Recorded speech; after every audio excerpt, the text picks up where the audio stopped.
Well, it's good to be back. I was praying for all of you while I was on vacation and thinking about you all. And thank you, worship team, for leading us in that great new song. We do need God every hour because the devil and his demons, they're trying to attack us every moment of the day. They never stop. And they're trying to separate us from God. So we need Christ's defense every hour. Now, Corey and three of his friends were sitting in a crowded restaurant. And their waitress was kind but in a hurry. And the place was full of people and it was chaotic. And so the friends, Corey and his friends, were talking about how tight their money was. And they were thinking, you know, maybe we could just save our money by not paying our bill, sneaking out, and then that way we can go use that money to go see a movie, buy popcorn and sodas and so on. Well, you know, most of the friends said yes to it, but then they realized that Corey hadn't said yes to the plan. And so they said to him, Corey, what's it going to be? You need to get a little crazy in your life. Well, I think most of us can imagine what kind of situation Corey was in that day. We'll let these students come on in, have a seat.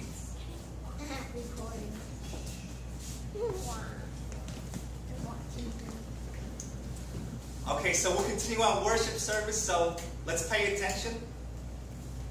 All right, so here's Corey in this situation where his friends are kind of putting pressure on him to do something wrong, something illegal even. And I think most of us have been in situations like that. But put yourself in his place. What would you do? Right? Would you just follow your friends and walk out without paying, knowing that that's wrong to do and that it's illegal? Or would you be brave enough to tell the truth to your friends, even if it meant making them angry at you? Well, when I asked you what caused you to be afraid, to feel stressed out, or to worry, someone wrote, quote, peer pressure, what others think about you, unquote. And this sounds to me like the fear of rejection, worrying about what others think of us. So today, let's talk about this issue in the next message of our series. Will, if you can go to the next slide. We'll be calling it In God We Trust, Overcoming Fear, Stress, and Worry. And today's message is entitled From Pleasing People to Pleasing God. And the main point I want to get across to everyone today is stop worrying about pleasing people and start aiming to please God. So let's begin with this. Why being a people pleaser is a problem? Well, it's a problem because we hurt our relationship with God when we do this. Now let me tell you what a people pleaser is. It's a person who finds it hard, very difficult to say no to other people when they ask for help or for favors. Now that doesn't sound too bad, right? We want to help people, we want to do favors for people. But we want to do it out of love for God and for people, not out of fear of them rejecting us. You see the difference there? Now, one problem with being people pleasers is we may go against our conscience, right? Our conscience is the part of us that tells us right from wrong. And as I said with Corey's situation, we may wind up even breaking the law in order to please other people.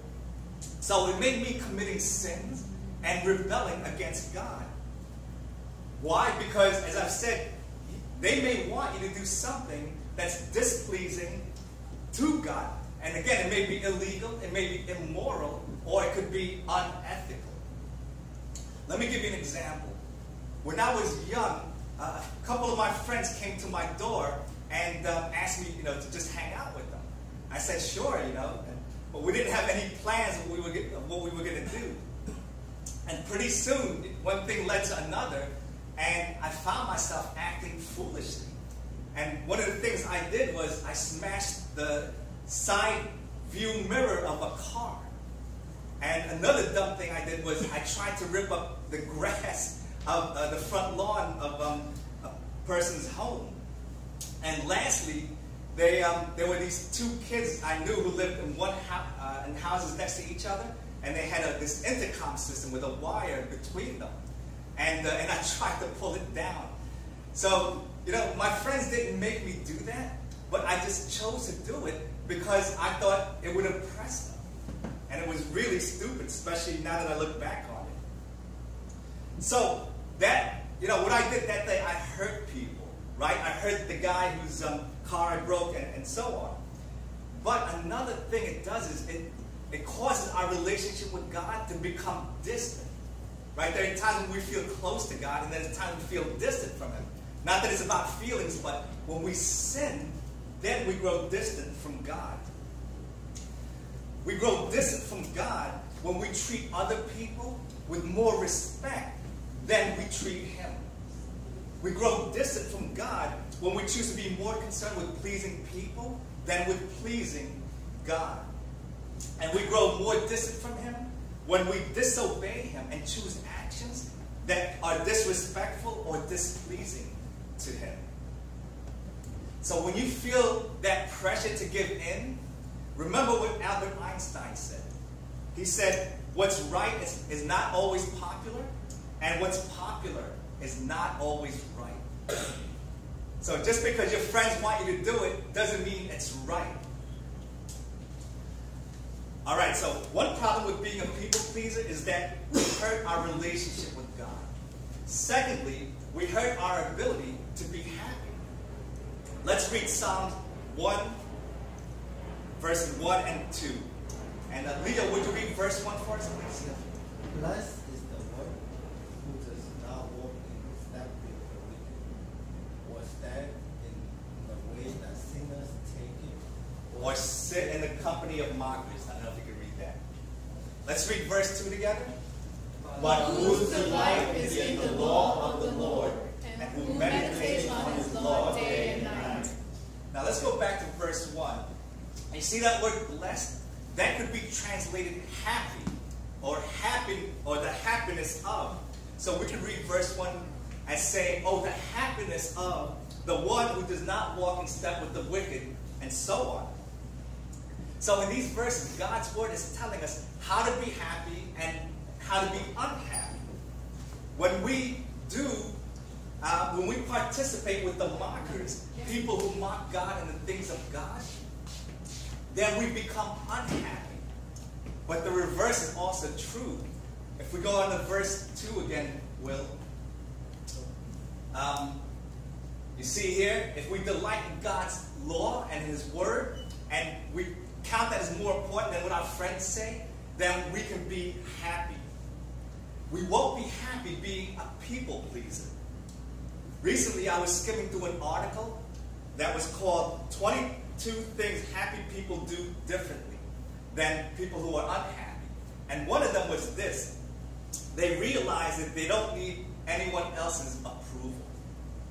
You see that? So if you feel like you have to have this person's approval or that, your friend's approval, and especially when they're doing wrong things, then you're not going to be happy.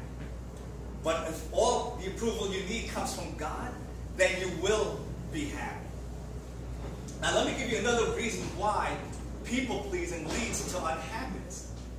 Well, it's because of this.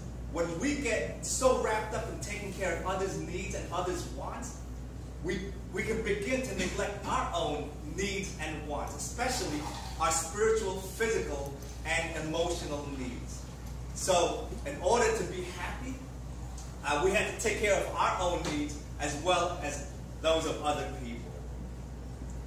So up to now, we've talked about 2 reasons why being a people pleaser can lead to problems. One is that we've hurt our relationship with God, and secondly, it hurts our ability to be happy. Here's a third. We hurt our self-respect. As I mentioned earlier, saying no to people, right, that leads to people pleasing. I'm sorry, hating to say no to people can lead to people pleasing. Not always, but if you are always afraid to say no, then it could become people pleasing. And the reason is this. The reason people do this is because they are afraid of rejection. They're afraid that their friends are no longer going to like them if they don't go along with them. But the problem with this is it can lead to becoming like a servant, always begging your friends, can I hang out with you? Can I be with you? And so on. So look at what Paul said, the Apostle Paul said in Galatians 1:10. Let's read together. Am I now trying to win the approval of human beings or of God? Or am I trying to please people? If I were still trying to please people, I would not be a servant of Christ. Now, the phrase please people here, he has it twice here and then there and there. What that means is to act in a fawning manner. And I had to look that word up. Fawning, what that means is, it means to try to win favor by behavior that shows lack of self-respect. So, it means sucking up to people. I don't know if you've ever heard that phrase. It means acting like someone's slave in order to get them to like us and not be rejected by them. But when we act this way, then we lose our own self-respect. We lose respect for ourselves. See, because we act like somebody else's slaves. So the Apostle Paul was saying here, if I'm going to be anybody's slave, I'm going to be Christ's slave. All right. Being a people pleaser is a major problem. Now let's talk about why we worry about pleasing people. Well, first, we don't want to be alone. Now, some people don't mind being alone so much, right? I'm like that. I can stay home 2-3 days in a row, not see anybody, and I'm okay with it. And some of you may be like that. But then there are others who have to be with people all the time. And there's nothing wrong with that either. But here's the thing. We all want and need friends. But friendship has to be on an equal basis. It can't be one person, being a superior and one person being an inferior. It can't be a master-slave relationship. That's not friendship, right? That's fawning that we talked about earlier. So one reason why we worry about this is because we don't want to be alone. A second reason is, as we've been saying, we don't want to be rejected. We all want acceptance and approval. And it's okay to try to get some people's approval. So you want to please your parents, and that's good, right? For the most part, unless they tell you to do something illegal or wrong. And you want to please your teachers in school, that's fine also. Your boss at work. But there's a balance that we have to try to achieve. We want to please people without displeasing God. We want to work with them and live with them as best as possible, but not live in a way that what they think of us runs our lives. Okay, so their opinions of us don't enslave us. That's the balance we're trying to achieve. Trying to please them and love them without becoming slaves to their opinions. All right, we worry about pleasing people because we don't want to be alone. We don't want to be rejected. And thirdly, we don't have a healthy self-image. So some of us here may have low self-esteem. And we've touched on this subject before. Those of you who are unfamiliar with that term, low self-esteem means that we don't think too highly of ourselves. When we think of ourselves, we feel bad about who we are. We may feel even ashamed of who we are. And I'm not going to devote a whole message to this now. Maybe in the future we'll do that. But I just want to touch on this. So, if that's the case, if you think negatively about yourself, and then you're more likely to go along with the opinions of other people and with what they want you to do. And it's harder for you then to say no to them. So let's talk about what to do about this problem. How to stop worrying about pleasing people. First, make it your aim to raise your self-esteem. Now, a pastor wrote this. Sociologists have a theory of the looking glass self, they call it. We become what the most important people in our lives think we are. Right? So what they're saying is, the most important people in our lives, whoever they think we are, that's what we become. But see, what I want to tell you today is, it's not about what people think about us, it's what God thinks of us that's most important. So let's become what God, who's the most important person in our lives, thinks of us. And what does God see when he looks at us? I think when he looks at us, he sees that we're his children. And not just his children, we're his ambassadors, his warriors, his co-workers in the ministry. And because he's the king of creation and we're related to him, that makes us princes and princesses. And he loves us just as we are. Why? Because we belong to him. Because his son Jesus bought us with his blood. So always remember that. Especially when you're getting tempted to do something wrong by your friends. So there's this story of a couple of people who were walking along this countryside, and they see a peasant kneeling by the side of the road praying. A peasant is like a poor person. And impressed, the priest says to the man he's walking with, or he says to the man who's praying, "You must be very close to God." And the poor man looks up from his prayers. He thinks a moment, and he says to the priest, "Yes, he's very fond of me." In other words, yes, he likes me. See, that's the way God is with us. He likes us. He loves us. We're his children. He delights in us. So if you remember that, that will help you raise your self-esteem. And having a healthy self-esteem helps us to say no when people want us to do foolish things. One way to stop worrying about pleasing people is by strengthening our self-esteem. Let me give you a second way. Maybe you aim to love people. So someone said that we mustn't confuse the command to love with the disease to please. That's what I was saying before, right? Loving one another, loving people, that's one thing. Trying to please them, right? Trying to avoid their rejection, that's another thing. We want to love them without having this fear of them rejecting us. So love, according to the Bible, never involves going along with breaking God's commands. It never means compromising his standards of truth and wisdom and so on. Love people by being kind, yes. By being helpful, yes. But never by going along to do with anything displeasing to God. Love, according to the Bible, involves telling our friends the truth when they're in error. It means correcting them when they stray away from God, from the way God wants them to live, so they can get back on the right path. And again, telling the truth, right, may mean them being displeased with us, may mean them being angry with us for a time, maybe forever. Maybe even breaking off that friendship. They may say, "Look, you know what? I don't want you as a friend anymore." But this is the way God commands us to love. If you don't believe me, take a look at Proverbs 27, 5 and 6. Robert, would you read 5 for us, please? Wounds from a friend can be trusted, but an enemy multiplies kisses. So you see here, rebuke, that word rebuke, that means to correct people and try to get them to return and get back to God. They may feel like wounds, right? They may feel like we've hurt them.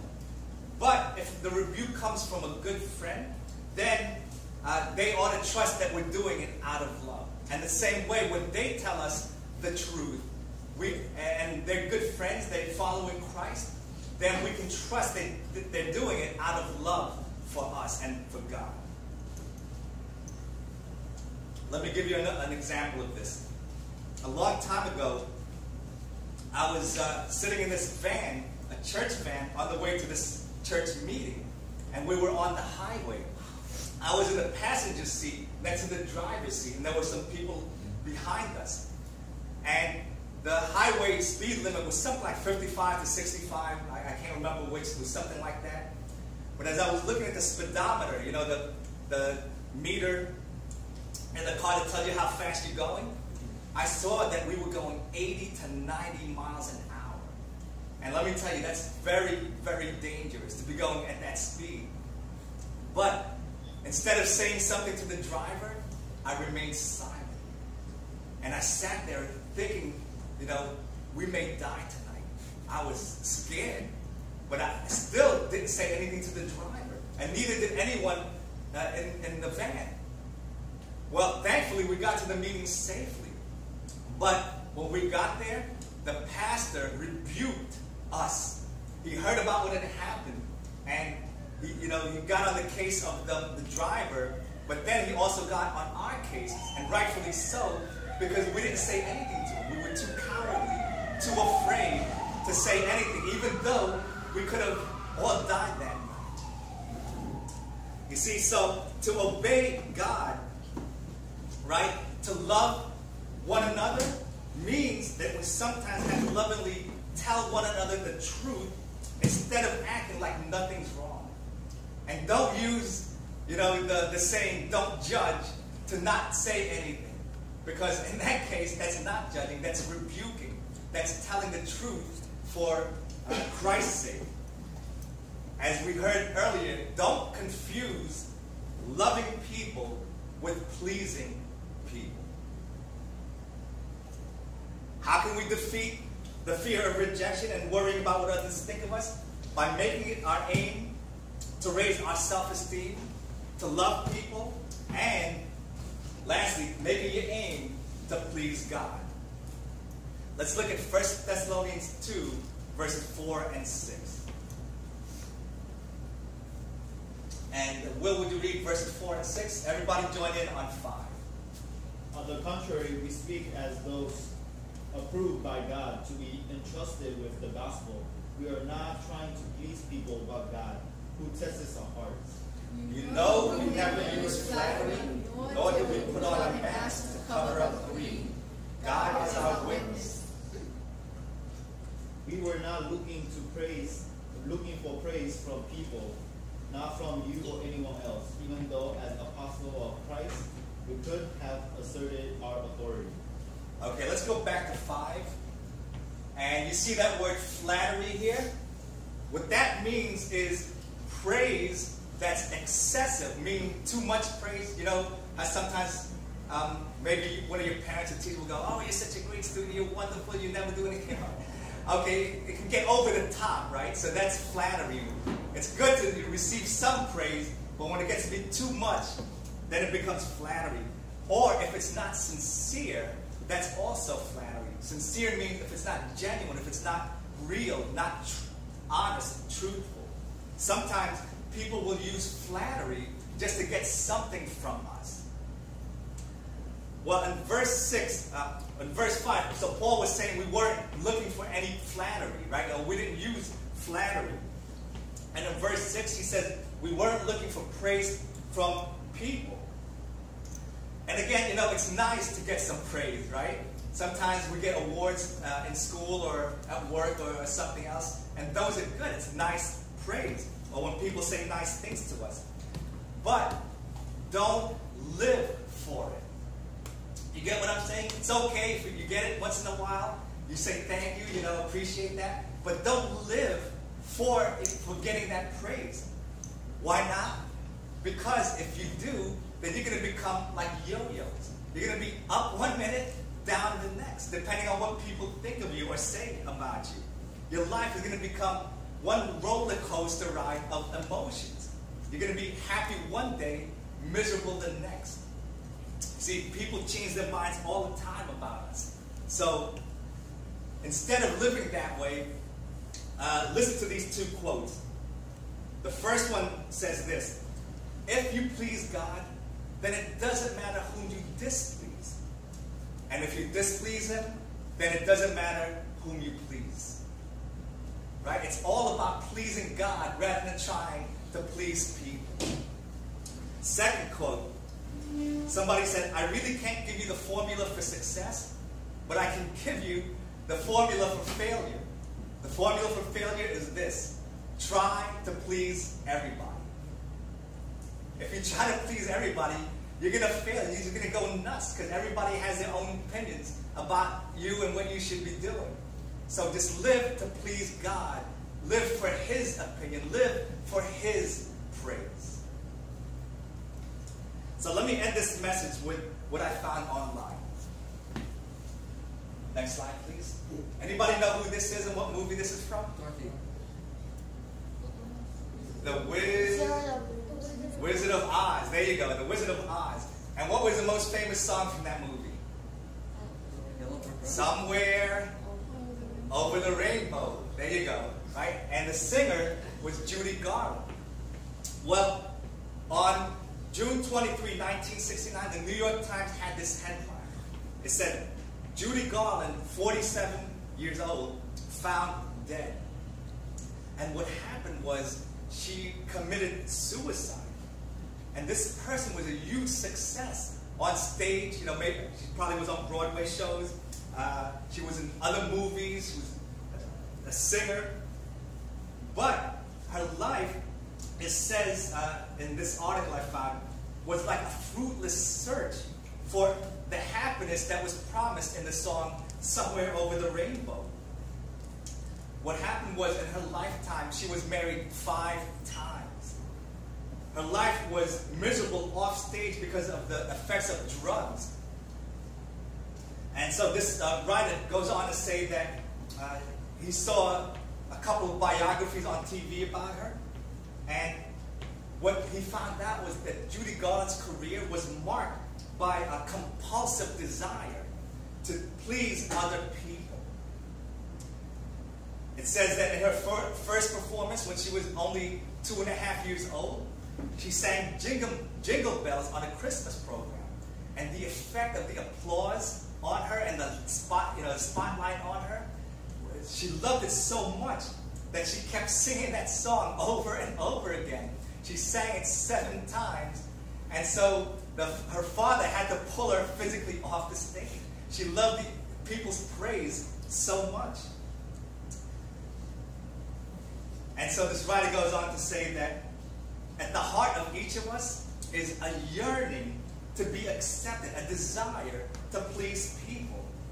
At the heart of each of us is a yearning to be accepted by others, a desire which, if left unchecked, will make a people pleaser, a crowd pleaser out of you and me, instead of being a God pleaser. What's our main point? Stop worrying about pleasing people and start aiming to please God instead.